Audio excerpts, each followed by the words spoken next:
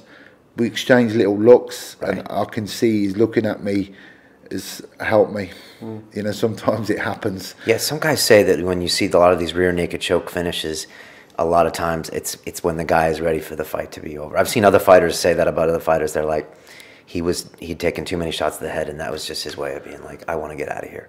Yeah, I mean, I've done it before in the past. Okay. I've quit in fights. I've quit mentally.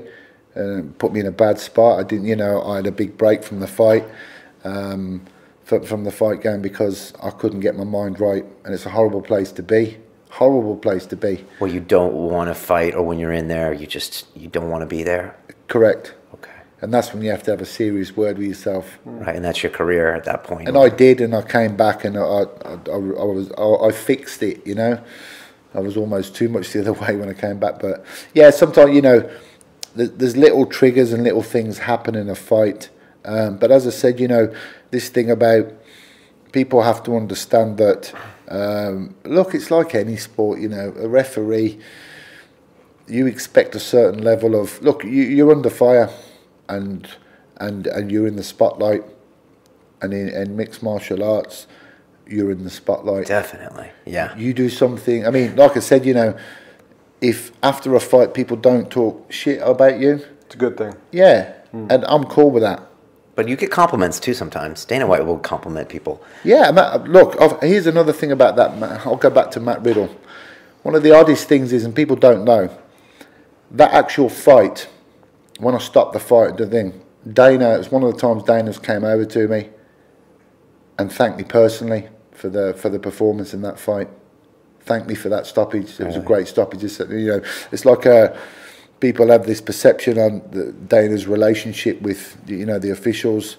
You know, I see Dana at the show. It's hello, how are you, and that's it. You know, it's very professional, and as it should be. Yeah. You know, we you know, they don't talk to the officials and this, that, and you know, I've spoke to him maybe 5 or 6 times in terms of a hello, how are you, thanks for having me, blah, blah, blah.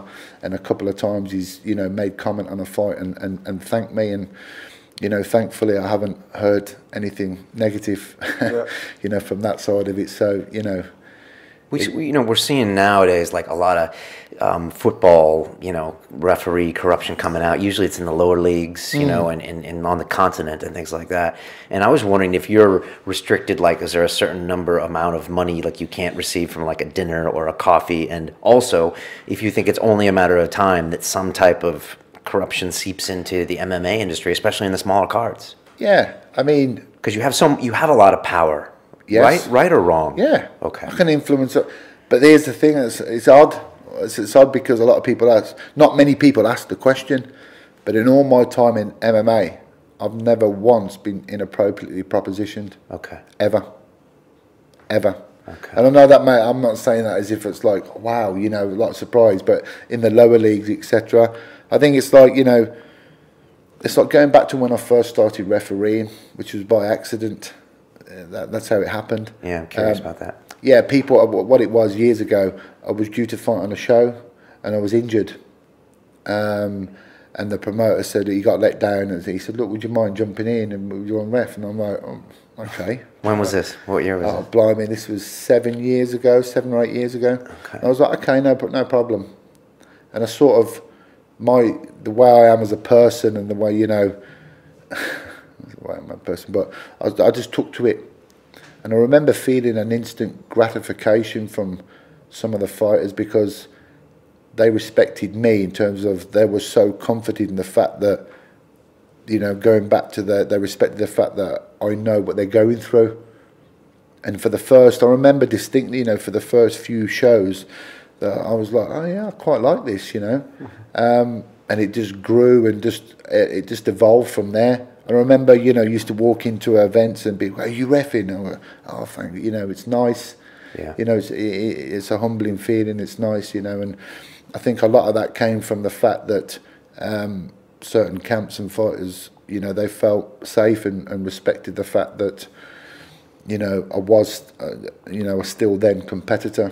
Do you think it's a martial arts mentality that surrounds MMA more than boxing that maybe is the reason people haven't come in to try to buy a fight? Or do you think because the stakes aren't that high? Or do you think it's just an honor code? I mean, look at the top of the sport. You know, you're talking millions and millions of the same in any sport. Yeah, you're right there. But like I said, I've never been inappropriately or remotely propositioned for anything. And of course, if I was, then it would only go one way. Yeah, there are rules. You have to contact this person, this person, this person. Yeah, I mean, no, from a personal point of view, you know, from an integrity point of view, you know, I would, I mean, like I said, it's not, even thinking back in all the years, there's never even been an instance where someone's even, I've never even felt they've started to go down that angle. And there is a lot of honour in mixed martial arts, I think, because of the martial arts.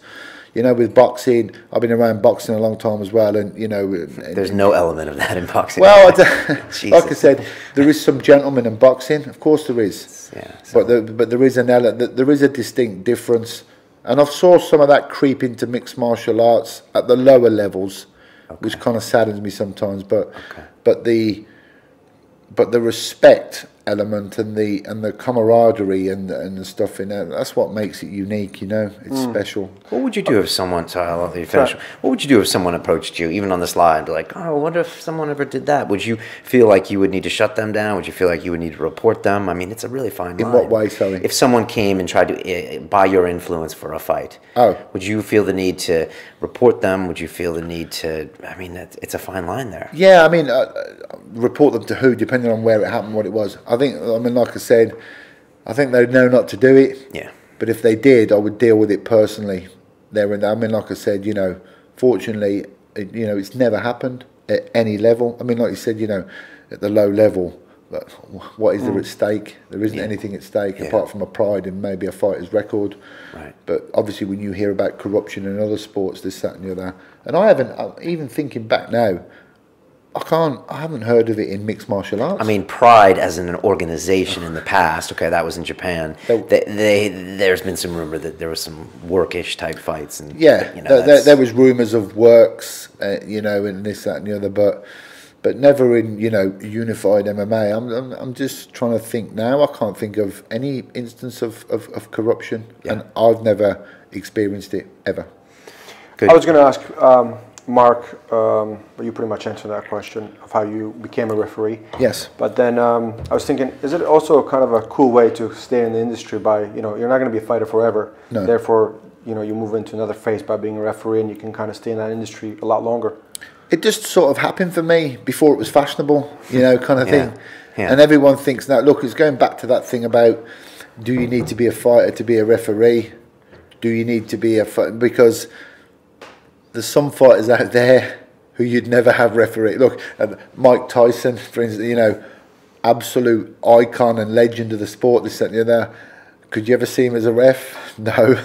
You know, get involved. Yeah, you could, you know. He wouldn't want to, or no, I'm just saying, like you couldn't see him at the top, but as ferocious as he was in the ring, this and that, you couldn't. I'm trying to draw a correlation between, you know, saying that refereeing, it's not a rite of passage. Not every ex-fighter will make a good referee. You still have to have certain qualities, you know, on the referee front before you become one. But now it is fashionable, and so you teach courses in how to ref. I know Herb Dean has a school out as well. I do seminars in okay. opening up, and it's And what do you tell the kids? I mean, what do you tell someone listening now that's, I mean, it is quite a... Don't do it. It's quite a sexy job. I mean, it looks sexy, just like we had John Anik on yesterday, and his job looks sexy, but Jesus, you look behind the scenes, and his job is nothing but sexy. It's a lot of hard work.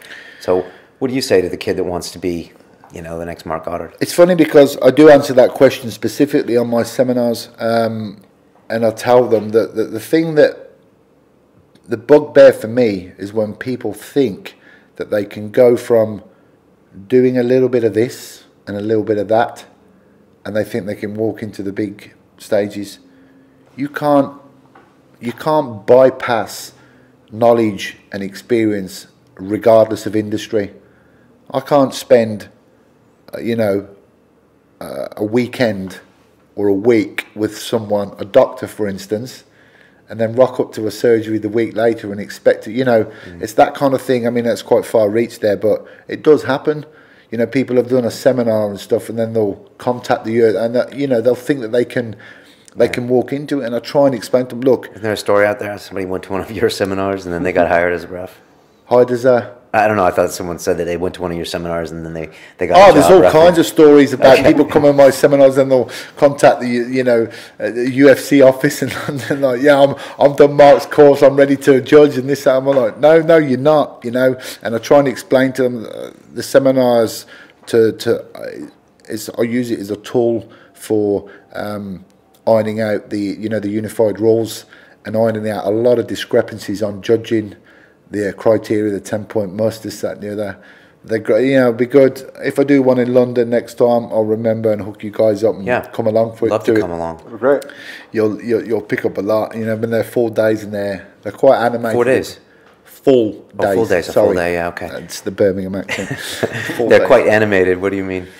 I mean, like obviously because I get it. Obviously I'm passionate about this sport's inbred in me. And they get heated sometimes in a nice way, when I'm telling them stories of the past and this, that, and the other. It's for certain bouts, I think in the UFC they can request referees, right? I know like the heavyweight title fights in the past, they've requested Rosenthal or this judge. I mean, is that something that still happens? Do you want to get that phone call, or are you not bothered to ref that big fight? I mean, do you get up for that? Yeah, I mean, look, I've refed countless main events, world titles, etc. It's always an honour, when I do that in the UFC, to be recognised, etc. It's fantastic, and it shows that somebody is putting their faith in you, which is very gratifying and humbling as well. But obviously, as I said, the way it works in the US is the athletic commissions. They will assign the officials, the judges, and the referees, etc. So, when they move to new areas, obviously the UFC can make a recommendation on which referees they'd like to see, because you'll have a certain pool of local officials that they may do the undercard, etc. And then you'll have, the likes of Herb or whoever it may be, actually on the main card. But obviously in the US, those officials, they have to be licensed by the athletic commission and make sure that they're fully keyed up to work in that state. So for you, for how long do you think you'll be reffing for, and like how do you stay excited? I mean, how do you think, like, what am I going to do in a year and 5 years? Are there career goals you have? I don't have to stay excited, because if you cut me in half, this sport's in me.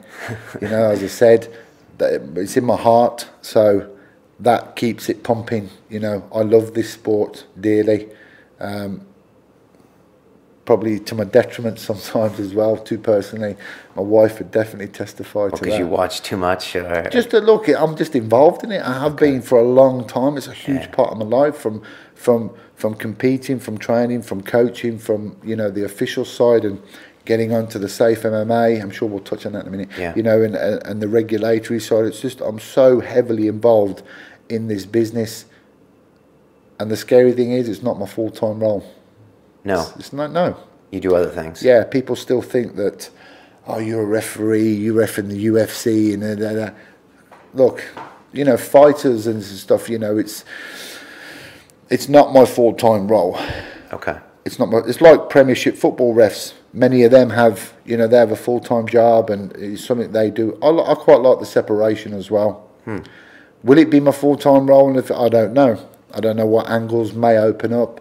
How long have I got left refereeing? I think, I'm no spring chicken, but You can ref for 10 more years or 15 more years. Easy. Or, yeah, 20 or 20, yeah, 10, come on. So I want to hear about Safe MMA before we have to wrap things up, because this is an important thing. I don't know that much about it, but I do know the MMA has been largely unregulated in the UFC without it. I mean, in the UK. In the UK. Whether in the States there have been some... Well, not largely, totally. Totally, okay. And the States there's been medical protocols they use for every fighter. Of course. Could you just tell us about that? Yeah, in a nutshell... This is a big thing. Massive. Yeah. In a nutshell, all MMA in the UK is unlicensed. And we have this wonderful thing in the UK where you can do what you want when you want. As opposed to the States where everyone gets sued. Correct. Okay. Or other countries in Europe, Sweden, for instance, where you can't just put on your show, call it what you like, rules that you like, match who you like, this, that, and that. All, you know, that's all been and gone. Well, it's still happening a lot. But fundamentally, the Safe MMA initiative was, you know, what it says on the tin to make it safe. You know, if I had £1 for every time someone contacted me and said, Mark, I'm setting up a governing body, I want you to, you know, it's like, bloody hell, you know. But there's a lot of things happening on that front as well. You know, as I said, I pressed the point that Safe MMA is not a governing body. Okay. This is solely to do with the medical arm. Okay. So what we have, when we first got together, I said, look, this is only going to work one way. We need the promotions on board to start. So I said, look, I'll get the 3 biggest promotions, or, you know, the most established, and I have the argument, you know, obviously, but clearly, Cage Warriors, BAMA, UC MMA.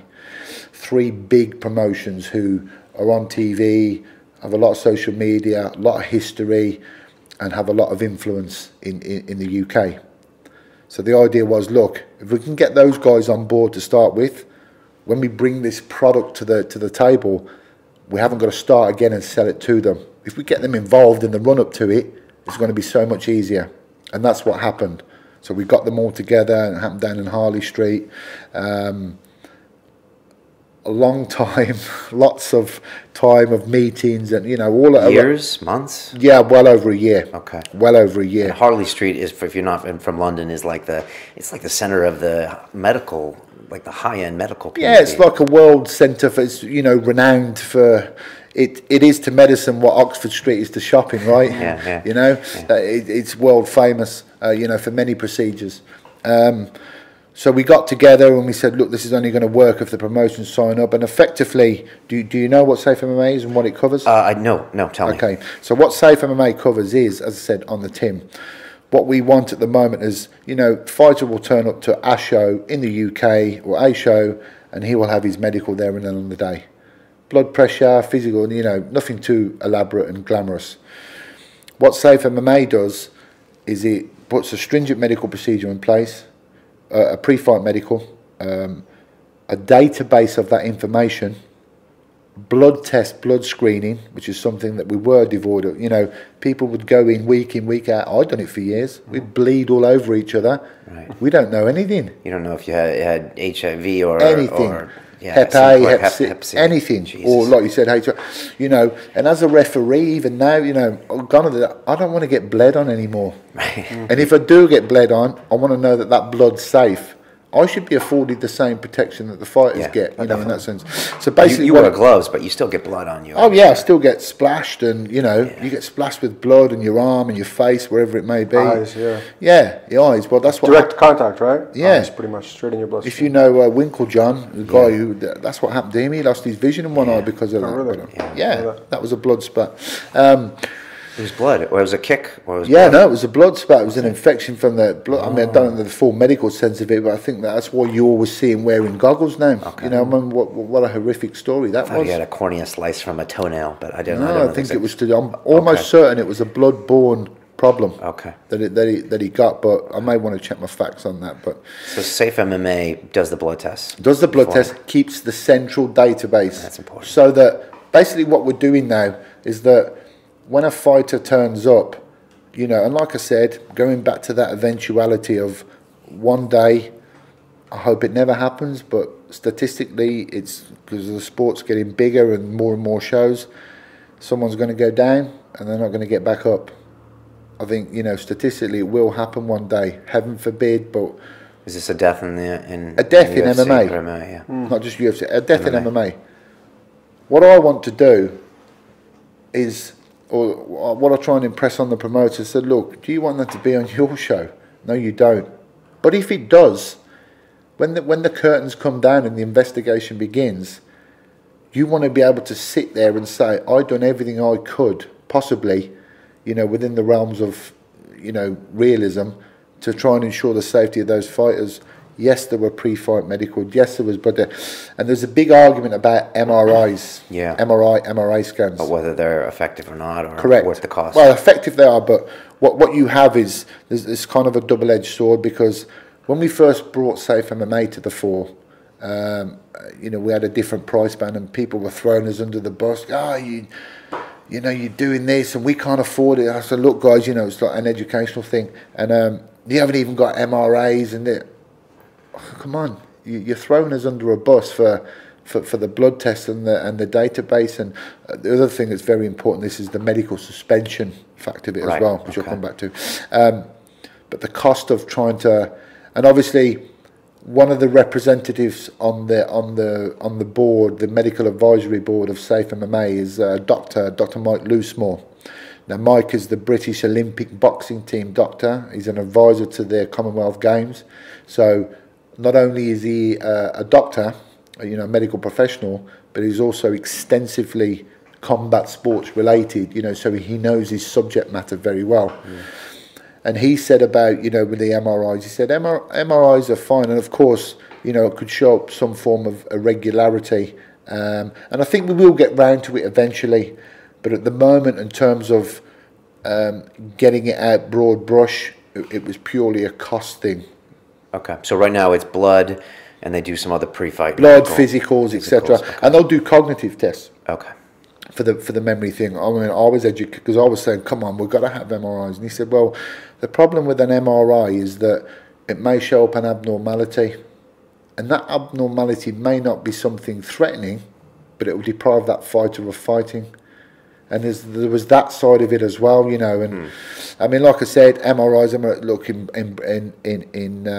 professional boxing, obviously in the UFC. I mean, the medical procedure in the UFC is the most stringent I've ever saw. Do the UFC MRI all their fighters on a regular? Good God, yes. Was it Thiago Silva? Who's the guy they found? Thiago Alves. Alves. They found a blood clot in his brain. The medical procedure of the medical procedures and whatnot that the fighters go under for the UFC is the most stringent you would ever encounter. Okay. They don't leave any stone unturned. Okay. And their aftercare of fighters is exceptional as well. Okay. You know, fighters are knocked out, sent straight away for MRIs, for you know, a heavy TKO, etc. You know, their aftercare for their... So they're pretty much just protecting themselves a bit more. You know, they're protecting themselves. With Safe MMA, you want to get that standard here in the UK, yeah, or some standard. Eventually it'll happen. And like I said, a big thing is medical suspensions. Yeah, because we've had an agreement with with these founding shows, and obviously we'll move on to it with other shows, get them involved. So in the States, if you get, say, a KO, you can't fight for like 60 days, and all the athletic commissions honor that. But in the UK, they could fight the next week, right? The next day. The next day, Jesus. Yeah. Because there's no... The next day. The next day, okay.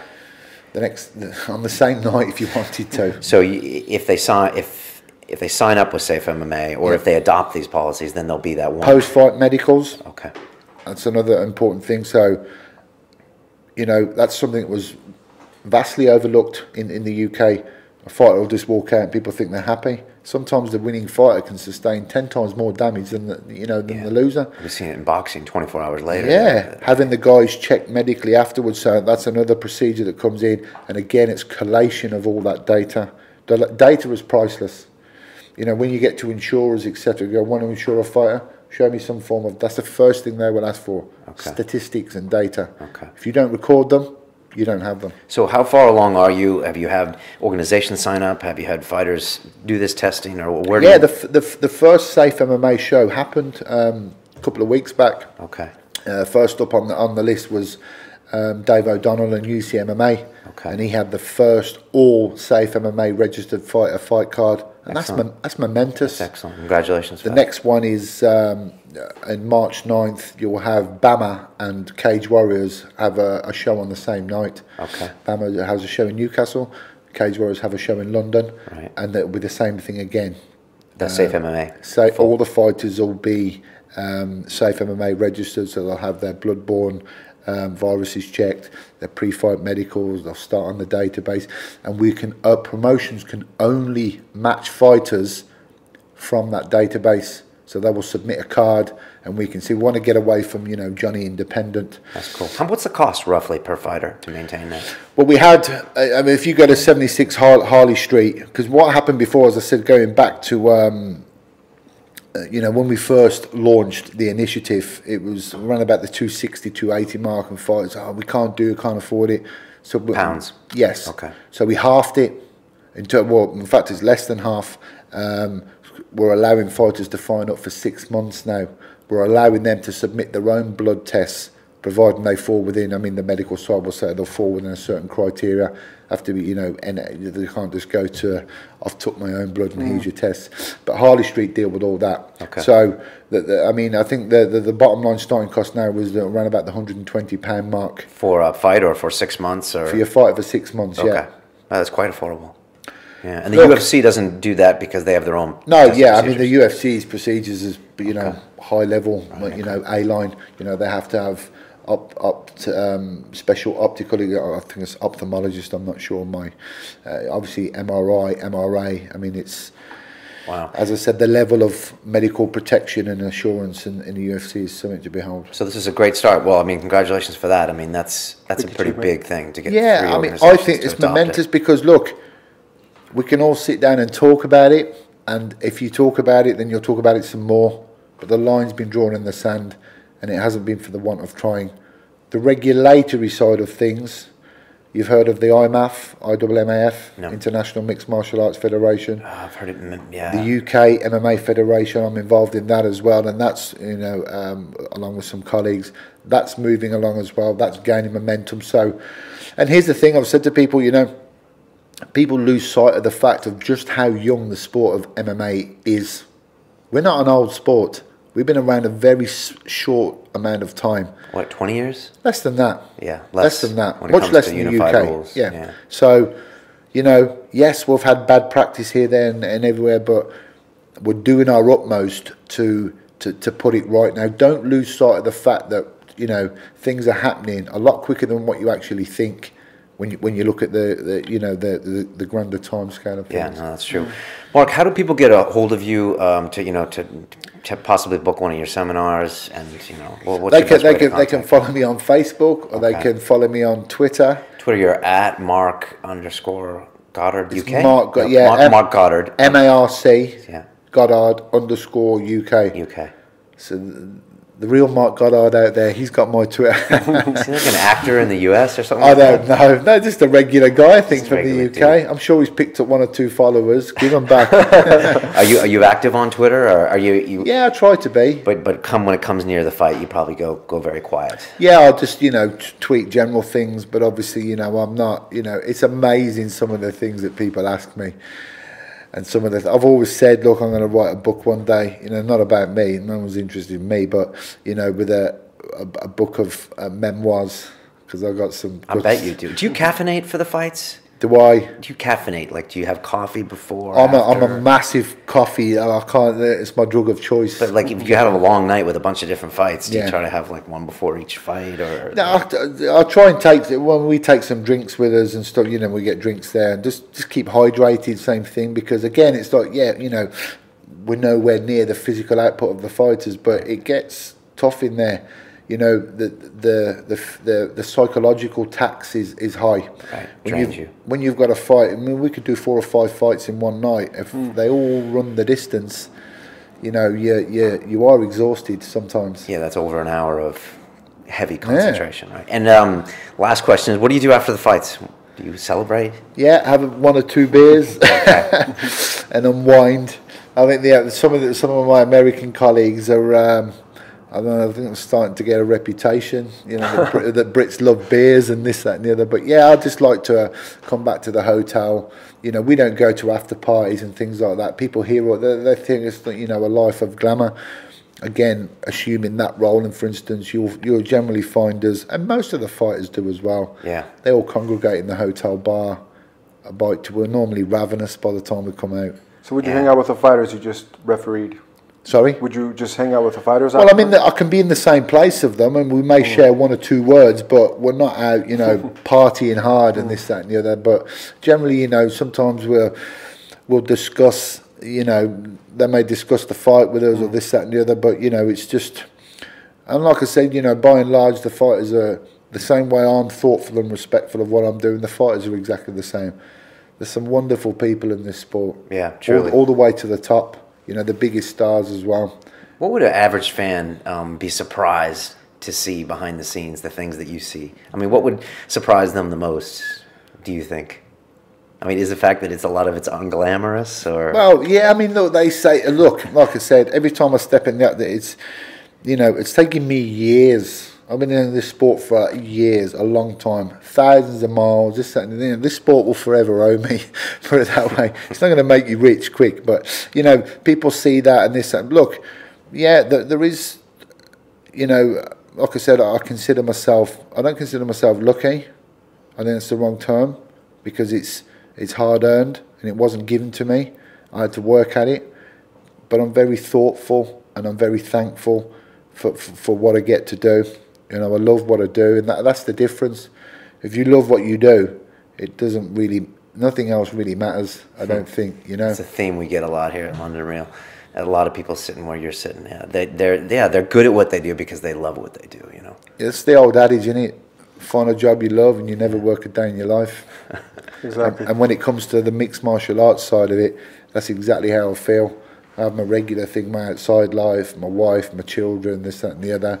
My children come first, before everything. But they know it's tough because I'm on the road a lot as well and travelling. But my wife, she understands. I'm providing. I'm not on. If I was on stag do's every weekend, well, I wouldn't be on them anymore. But it's this is my job. It's what I do. Well, I mean, I appreciate what you do. Like you said, if these fighters, they have to really appreciate you being in the cage with them because they've trained so much, and to have it all come down to the line. I mean, your job is so important because you can make or break careers on your decisions and your knowledge. So, I think it's a real asset to the sport. So, thank you. And thanks for coming on Fight Day. Thank you. I mean, that's I've really enjoyed the discussion. Yeah? Yeah, Fantastic. I have, I definitely did. No, it was good. It was good to have you here, and I appreciate you taking the time. And it's kind of fun having you here on the Fight Day, because we can ask you all the questions that, people are going to see you tonight. So, yeah, it's crazy because this, as you said, I mean, I don't know what time are we on now? It's just like 20 after 11. Yeah. 20 after 11. Yeah. So we'd, I never, 20 after 11. My friends are going to kill me for saying that. They'll be like, it's 20 past 11. It's Britain, yeah. It's in Britain. Like I said, I'm off now. But back to the hotel. I'm going to do this commission meeting, and then I always go off on my own. I have our own room, of course, but there's like a little ritual I have. I try and build myself into it. Kind of like a meditation. Yeah, just psychologically, try and start assuming the role and. Just try and take it easy a bit more, and the mental preparation and all the things that come with it. So, awesome. Let's go to work. Excellent. Well, good luck tonight. Thank you. I'll be watching you, and we wish you all the best. If you're listening to us on iTunes and you want to see Marc's extremely good-looking face, you can come watch us on, or Matt Sullick's. We're on YouTube at channel London Real TV. We're on Twitter as is Marc. Come and join us. And we're on Facebook. We've got a group called London Reelers on Facebook, and guys post UFC stuff and ayahuasca stuff and all that good stuff. So come check us out. And it was a real pleasure having you on. Best of luck, Marc. And until then, it's about the journey. Thanks, gents. Thank you. Peace, guys. Thank you. Welcome to London. As Junior Dos Santos, sometimes I have to remind myself, like, bro, you're calling the fight, so you can't stop talking here. You got, stop watching the fight and actually call the action, what's going on. So it's an exciting time, fight week. It never gets old. We're doing so many of these, but I get excited for the first Facebook prelim too. I mean, that's the thing.